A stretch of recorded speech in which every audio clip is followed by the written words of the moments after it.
morning. I'm sorry to have missed you when you got up for the day. After compiling the notes for the captain and charting a new route, it was nearly sunrise by the time I finally closed my eyes. Though, judging by the angle of the sun, I barely slept a few hours. Must be just another one of these days for me. At least he read my message and changed course accordingly. That's good. We'll be avoiding some unsafe waters. So, how's the day been for you so far? I see you're not doing the same job as you had yesterday.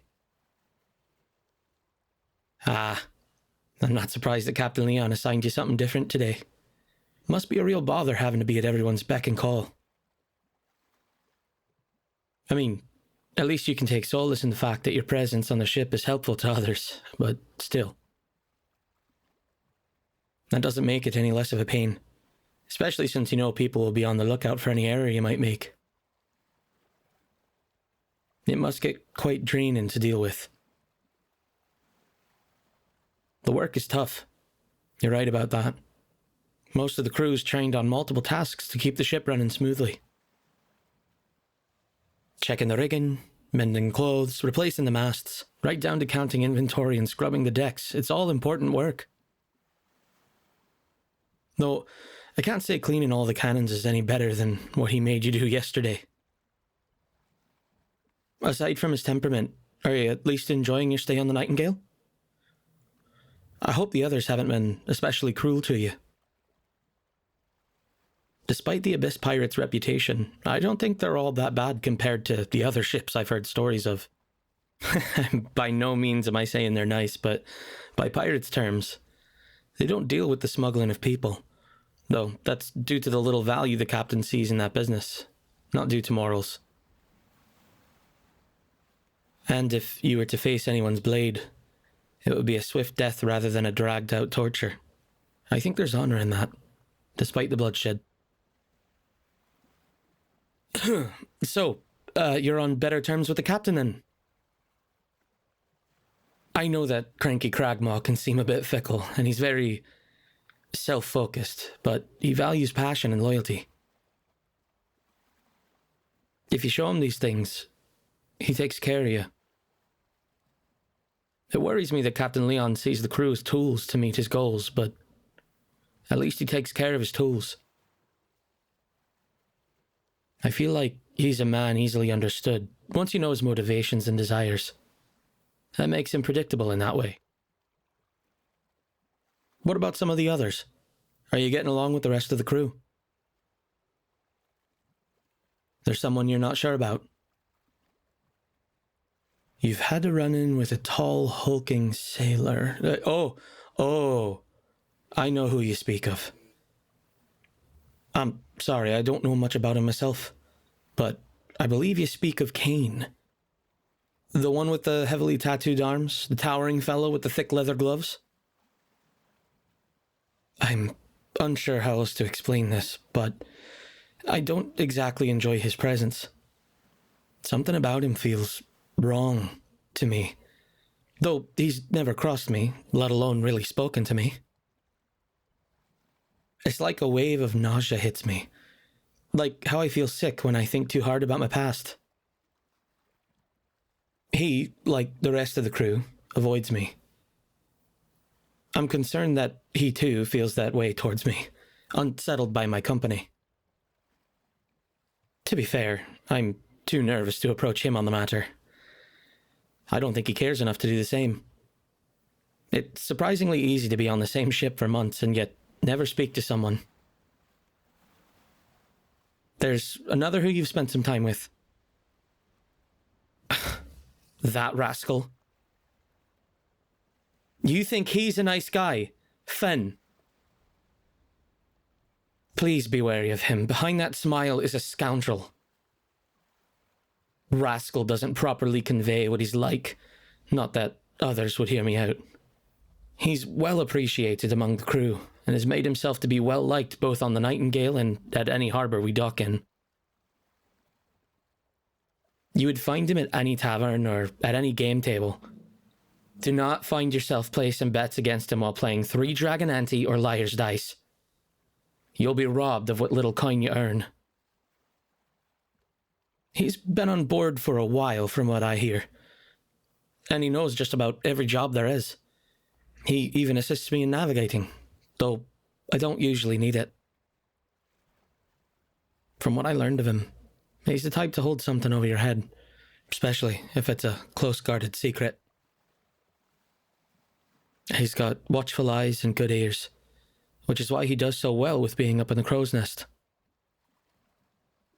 That's not the impression you get from him. Well, regarding him and myself, you see, Oh, I'm sorry. I just noticed those deckhands glancing our way. I've grown used to people whispering about me when I'm talking about the captain, or anyone, for that matter. They always seem so annoyed when I'm above deck.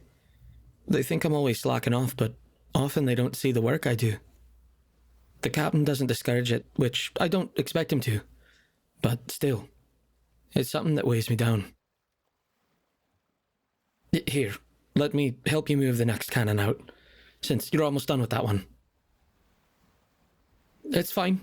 They're on wheels for a reason, so they'll move easier, right?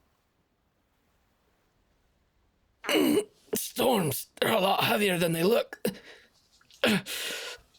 It's not that bad. I've got it.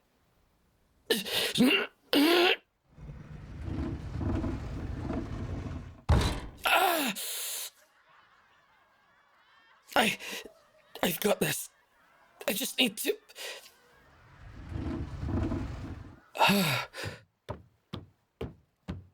Wait. You don't need to yell at them. It's fine. See, I'm fine. Just a little hurt. Nothing's broken. It's okay. Please. You don't need to get angry with them.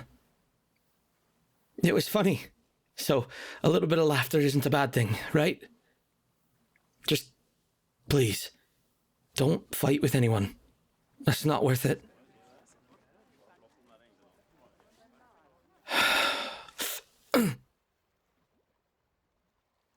I appreciate you sticking up for me like that, but I can handle being the butt of a joke for others. That's easier to go along with the sneers and jeers than to cause any more troubles with people.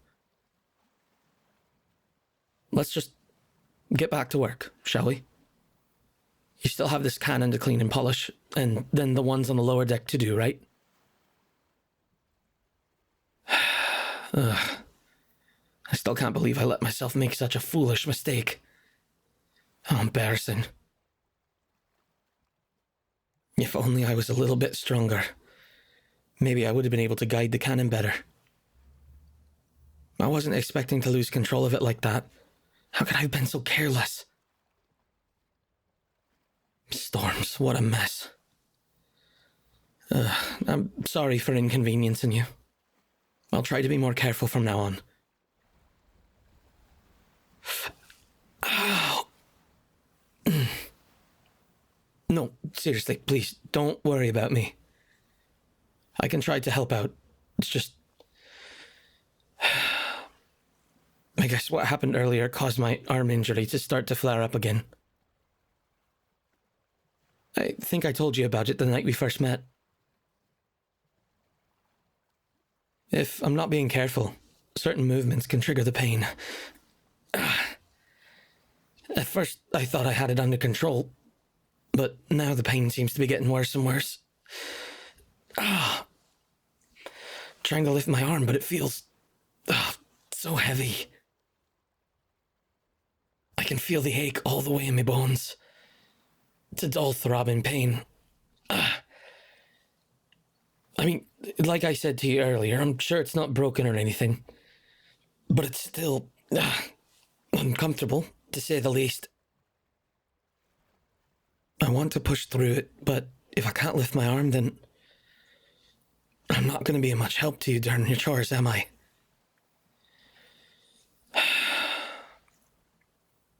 I wish I could make myself more useful to you.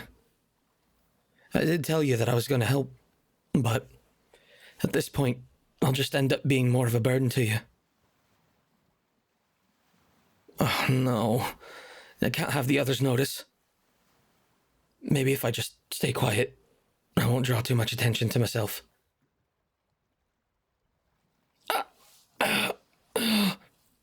Oh, blast it.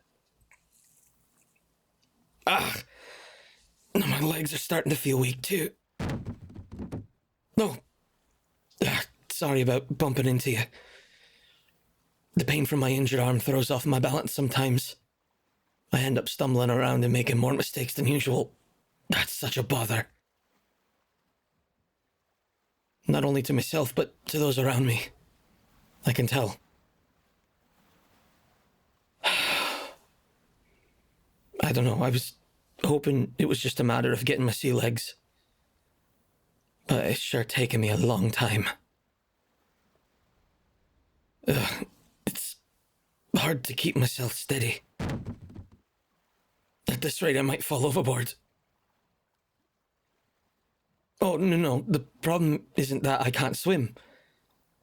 I wouldn't drown or anything, but it would just, cause a big scene, you know?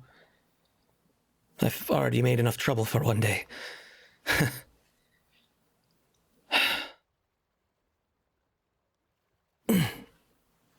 Maybe I should just head below deck and remain in the sleeping quarters for a while.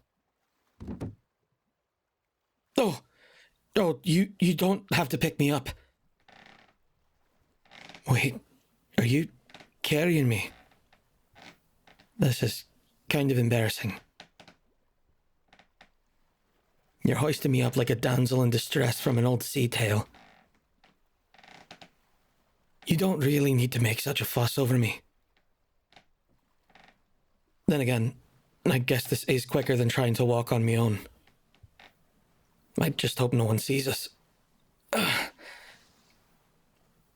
This is exactly the sort of situation that Finn wouldn't hesitate to exploit. I can imagine the smug expression on that scoundrel's face already. I know how much he'd love to hold something like this over me head.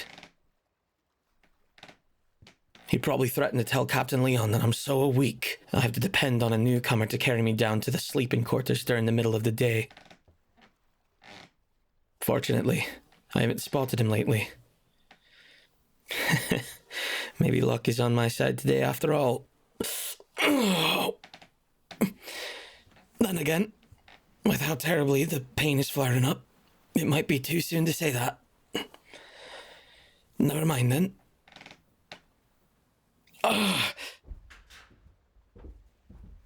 Yes, that's my hammock, right over there, all the way in the corner.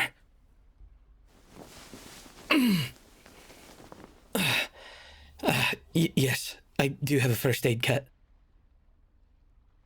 It was given to me by Captain Leon when I joined the crew. That's a standard issue for every crew member, part of our safety protocol. Seems like I'm the one who ends up using my first aid kit the most, though. That's why I always keep it near my hammock. Do you see it? Oh, thank goodness you found it. For a moment I thought maybe it had gone missing. Given the fact that I've made a less than favourable impression on some of the crewmates, it wouldn't surprise me if someone had decided to steal it as a prank. Not like it'd be the first time that's happened to me while on the Nightingale. Oh, no, it's all right. There's no need to get angry for my sake again. Pulling pranks on each other is just part of being a crew, right? It could be that they're just using an unconventional approach to show their friendliness towards me. Mates being mates and whatnot, yeah? Anyway, there should be a pain salve inside of the box. That's a small blue container. Yes, that's the one. When my arm starts aching, I take a bit of that salve, and I rub it over my wound. Wait. Just make sure you don't press down too hard on it, okay? But be gentle, please. It is still pretty sore. There. Slowly, now. Good. Ooh, it's cold, but it helps. The cooling sensation aids in numbing the pain. Even if it doesn't take it away completely, it still provides me with some relief. Yes, it's starting to bother me a little less now. Some of the redness is going away too. Yes, that feels better. I'll stay on the safe side and avoid moving my arm for now, just in case. But at least it's not throbbing as much as it was before. That's good. Thank you. Oh, you know how to bandage an arm? Well, fortunately it looks like the skin didn't tear open. Still, that might be a good idea to wrap it up. Applying a bit of compression can help ease the swelling, while the bandages act as a shield to reduce the chances of further bumps or injuries. I can handle it. I've had to do it on my own before. I've already caused you enough inconveniences today. Are you sure? If it's too much trouble, then please don't worry about it. If you insist, then thank you.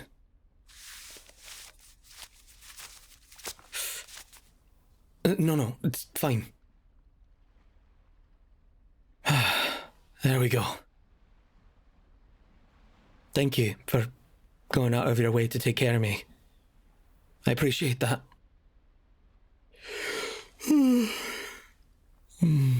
You know, I'm starting to feel a little sleepy now. I wonder if having you near me is what's helping me feel at ease. I haven't felt this calm in a long time. Maybe if you stay by my side, I'll be able to drift off peacefully for once. I think I'll just close my eyes for a bit. I'll be happy if you can stay with me.